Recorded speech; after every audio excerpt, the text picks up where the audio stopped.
Dear students, मैं संतोष कुमार प्रयागराज से स्वागत है आप सभी का ऑक्सी कोचिंग के एक और वीडियो में। आज की वीडियो में हम प्रश्नावली 10.6 के 10वें क्वेश्चन को सॉल्व कर रहे हैं और ये प्रश्नावली का लास्ट क्वेश्चन है।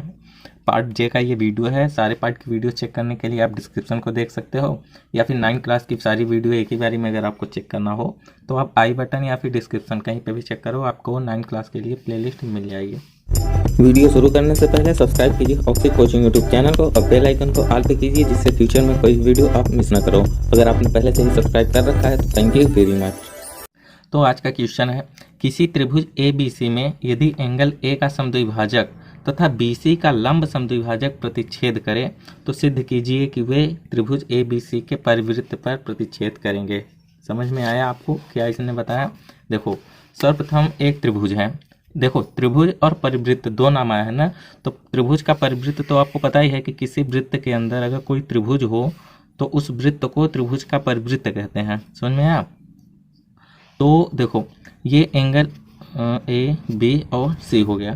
तो इस क्वेश्चन के मुताबिक अगर एंगल A का, इस कोण का हम समद्विभाजक रेखा खींचेंगे तो वो कुछ ऐसे आएगी। और उसके बाद ये जो BC है ना, इस BC का हम समद्विभाजक करेंगे, लेकिन शर्त यह है कि लंब समद्विभाजक होना चाहिए।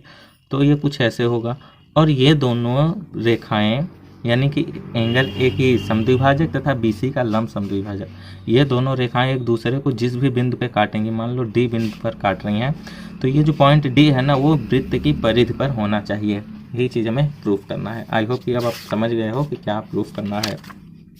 तो यहाँ पे देखो, हमने एक अलग आकृति बना ली है। तो हम शुरू करते हैं इसका यहाँ से हल। तो सर्वप्रथम जो चीज़ दिया गया है लिखने के बाद आपसे मुलाकात करते हैं। तो गाइज, यहाँ पे फिलहाल हमने लिख लिया है जो चीज़ दिया गया था। त्रिभुज ABC में एंगल A की समद्विभाजक रेखा तथा BC का लंब समद्विभाजक रेखा एक दूसरे को बिंदु D पर काटते हैं। यानी कि ABC इस त्रिभुज में A की समद्विभाजक रेखा तथा BC इस भुजा की लंब समद्विभाजक रेखा एक दूसरे को बिंदु D पे काटते हैं। इसके बाद हम ये लिख लेते हैं जो चीज़ सिद्ध करना है। तो गाइज, यहाँ पे हमने सिद्ध करना है, मैं लिख लिया कि त्रिभुज बिंदु D जो है वो त्रिभुज ABC के परिवृत्त पर है। यानी कि ये जो पॉइंट D है इसे हमें इस परिवृत्त की परिधि पर ही हमें शो करना है। और इसके लिए, इस चीज़ को शो करने के लिए हमें एक छोटी सी रचना करनी पड़ेगी। वो हम बता देते हैं। O को B से मिला देंगे तथा C से मिला देंगे। तो ये लिख लेते हैं कि OB तथा OC खींचा। ठीक है। तो यहाँ पे फिलहाल हमने रचना के अनुसार यहाँ पे OB और OC को ज्वाइन कर दिया है। अब जैसे हमने ज्वाइन किया तो आपको दो त्रिभुज दिख रहे हैं, पहला BOM, दूसरा COM। हम सर्वप्रथम इन दोनों त्रिभुज को सर्वांग प्रूफ करेंगे, क्योंकि हमें ये कोण और ये कोण इक्वल प्रूफ करना है। तो इक्वल प्रूफ करने के लिए पहले ये त्रिभुज सर्वांग होने चाहिए। तो हम उन्हीं दोनों त्रिभुज को लेते हैं, यानी त्रिभुज BOM और त्रिभुज COM में। BOM और COM, इसमें अगर हम देखें तो BO इक्वल टू CO, समझ में आया? यानी BO जो है वो CO के बराबर है। क्यों? क्योंकि परिवृत्त की त्रिज्या है, परिवृत्त की त्रिज्या। साथ में अगर देखें तो ये जो भुजा है ये BM वो इक्वल होगा CM के। क्यों? क्योंकि ये जो O से हमने BC पर लंब समद्विभाजक किया है ना। अब लंब समद्विभाजक का मतलब यही होता है कि इस भुजा को दो बराबर भागों में बांट देगी। अब दो बराबर भागों में बांटी है तो मतलब कि ये BM इक्वल टू CM। समझ में आया? तो ये भी लिख लेते हैं कि BM इक्वल टू CM। ठीक है।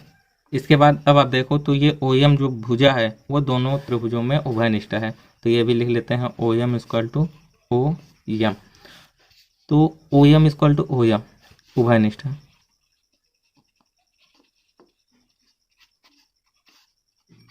उभयनिष्ठ है। अब देखो, साइड साइड साइड, तीनों साइड हमने अगर इक्वल प्रूफ कर दी तो मतलब कि ये दोनों त्रिभुज सर्वांग हो गए। तो यहाँ पे लिखेंगे कि साइड साइड साइड नियम से देखो, अगर आपकी मर्जी हो तो साइड एंगल साइड नियम से भी प्रूफ कर सकते थे। क्योंकि देखो, ये साइड इस साइड के बराबर है, यानी BO OC के बराबर है, तथा ये वाला एंगल और ये वाला एंगल बराबर है। क्यों? क्योंकि भाई लंब डाला है ना, तो लंब है तो ये भी 90 है, ये भी 90 है। समझ में आएगी आपको? तो चाहे साइड साइड साइड से प्रूफ कर लो, चाहे साइड एंगल साइड से, इन दोनों को सर्वांग दिखा दो। त्रिभुज BOM सर्वांग है त्रिभुज सी ओ एम के। तो कहने का मतलब ये त्रिभुज और ये त्रिभुज दोनों त्रिभुज सर्वांगसम है, तो ये एंगल और ये एंगल बराबर है। हमने बताया था कि हमें फिलहाल ये और ये प्रूफ दोनों को इक्वल प्रूफ करना है। तो हम यहाँ पे लिख देंगे कि अतः angle B O M equal to angle C O M, कारण में C P C T. Okay, आते हैं अभी नेक्स्ट पेज पर। नेक्स्ट पेज में आप देखो कि ये जो BC है वो इस त्रिभुज की इस वृत्त की जीवा है, और इस जीवा द्वारा वृत्त केंद्र पे कोण बन रहा है BOC, तथा इसी जीवा द्वारा BC जीवा द्वारा इस परिधि पर भी कोण बनना है क्या, BAC। तो आपको पता होगा एक नियम है कि केंद्र किसी जीवा द्वारा या फिर किसी चाप द्वारा केंद्र पे बना कोण परिधि पर बने कोण का दूना होता है, डबल होता है। तो हम अतः वो चीज लिख लेते हैं कि BC जीवा द्वारा वृत्तखंड तथा केंद्र पर बना कोण। अभी हम जो दो कोणों के नाम बताए, ये एक केंद्र पे बना है, दूसरा उस पे वृत्तखंड पे। तो यानी कि एंगल BAC ये वाला BAC ये इक्वल में BOC एंगल BOC। ये दोनों एंगल बराबर तो है नहीं, ये वाला एंगल इसका डबल है। अब डबल है तो यानी कि अगर हम इसे हाफ कर देंगे, यानी कि इसको अगर हम हाफ कर देंगे तो ये इसके बराबर हो जाएगा। समझ में आया? तो अब देखो हम नेक्स्ट लाइन में क्या करेंगे कि एंगल BAC को हम क्या लिख देंगे, हाफ BOC है ना, हाफ BOC। तो ये जो हाफ है तो BOM और COM दोनों बराबर हैं, तो हाफ BOC जो है अकेले BOM को अगर बात करें तो हाफ BOC होगा। क्यों? क्योंकि ये BOM जो है दो बराबर भागों में, हमने अभी आपको बता दिया कि दो बराबर भाग में हुआ है। तो ये अगर अकेले भाग की बात करें तो वो BOM का आधा होगा, ठीक है, सॉरी BOC का आधा होगा। तो यानी कि हाफ BOC के स्थान पे हम एंगल BOM लिख सकते हैं, एंगल BOM, ठीक है। इसे हम यहाँ पे हाईलाइट कर देते हैं, या फिर इसी चीज़ को विदाउट हाईलाइट करें हम आगे भी सॉल्व करते हैं। देखो BAC ये जो एंगल है BAC, हम इसे दोबारा ही लिख लेते हैं क्योंकि वहाँ पे हाईलाइट कर दिया है। हाईलाइट नहीं कर भी दो तब भी कोई दिक्कत नहीं, नहीं भी कर रहे हो तब भी कोई दिक्कत नहीं है। देखो BAC ये दो कोण से मिलके बना, एक ये वाला और दूसरा ये वाला, ठीक है। तो हम दोनों एंगल को इसके स्थान पे लिख लेते हैं BAD, चाहे BAD लिख लें चाहे BAD ही लिखेंगे, एंगल BAD प्लस DAC या फिर एंगल CAD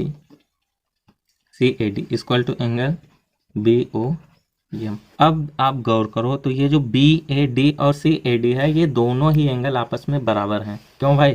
क्योंकि ये angle A totally angle A इतना है।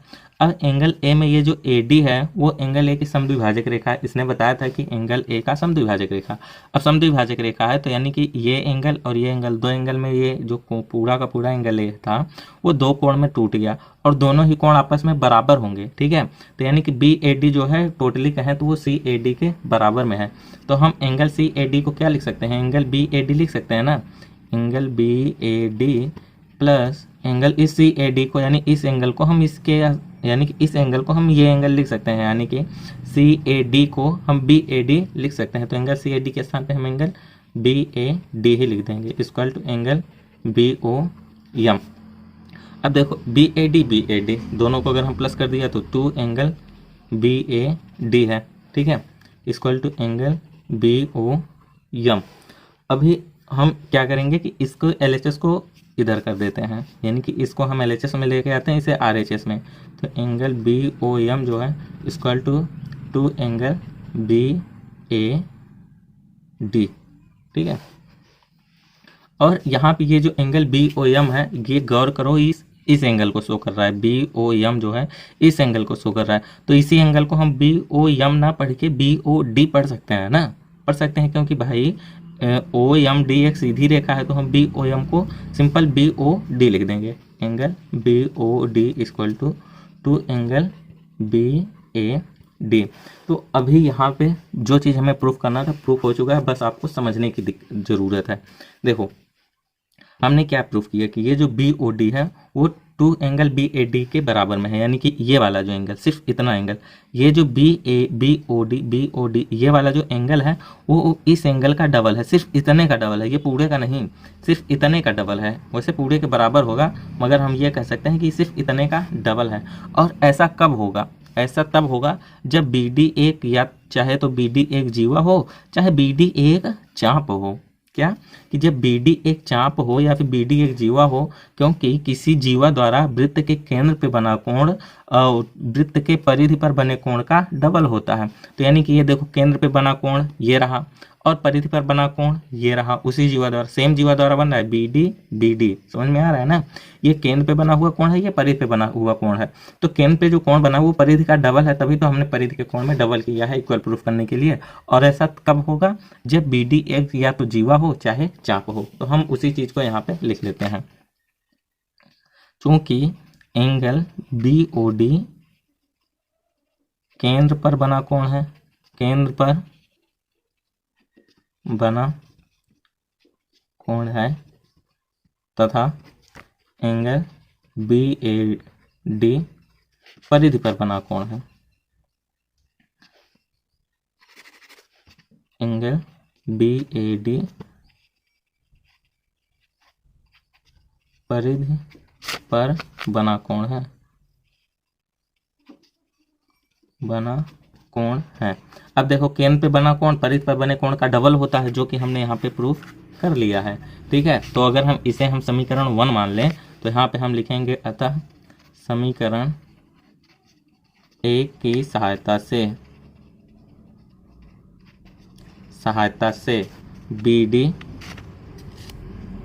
डी एक जीवा या बी डी एक जीवा या एक चाप होगी। अब देखो, हमने क्या प्रूफ कर लिया कि ये जो बी डी है, बी डी यह तो एक जीवा होगी या तो एक चाप होगी। ठीक है, तो देखो, चाहे जीवा हो चाहे चाप हो, वो बी पॉइंट भी वृत्त की परिधि पर होगा, क्योंकि चाप जो है वो चाप के दोनों शीर्ष वृत्त की परिधि पर ही होते हैं ना। तो देखो, बी और डी ये दोनों क्या होंगे? वृत्त की परिधि पर ही स्थित होंगे। फिलहाल हमें डी को प्रूफ करना था, तो हमने यहाँ पे डी को प्रूफ कर दिया है। अगर ये चाप ना हो के जीवा होती तो जीवा के भी दोनों शीर्ष क्या होते हैं? वृत्त की परिधि पर ही होते हैं। तो हमने यहाँ पे क्या प्रूफ किया कि बी डी एक जीवा है या फिर एक चाप है। ठीक है, तो हम किसी भी सहायता से हम ये लिख सकते हैं कि अतः ये जो बिंदु डी है वो कहाँ पर है? वृत्त की परिधि पर है, क्योंकि चाहे जीवा हो चाहे चाप हो, उसके दोनों शीर्ष वृत्त की परिधि पर ही होते हैं। ठीक है, तो हम यहाँ पे लिख सकते हैं कि अतः बिंदु डी वृत्त की परिधि पर है, वृत्त की परिधि पर है। देखो, क्वेश्चन का सॉल्व थोड़ा सा मतलब लॉन्ग जरूर है, यानी कि थोड़ा सा वीडियो बड़ी जरूर बनी है, लेकिन आपको समझ में प्रॉपर तरीके से आया होगा। हमारी यही उम्मीद भी होती है कि हम आपको जो कुछ भी बताएं प्रॉपर आपको समझ में आ जाए। ठीक है, तो इस वीडियो के बारे में आप अपनी राय कमेंट बॉक्स में हो सकता है तो बता ही देना। तो फिर मिलेंगे आपसे नेक्स्ट वीडियो में नेक्स्ट क्वेश्चन के साथ। तब तक के लिए बाय बाय, टेक केयर, ख्याल रखना अपना, बाय।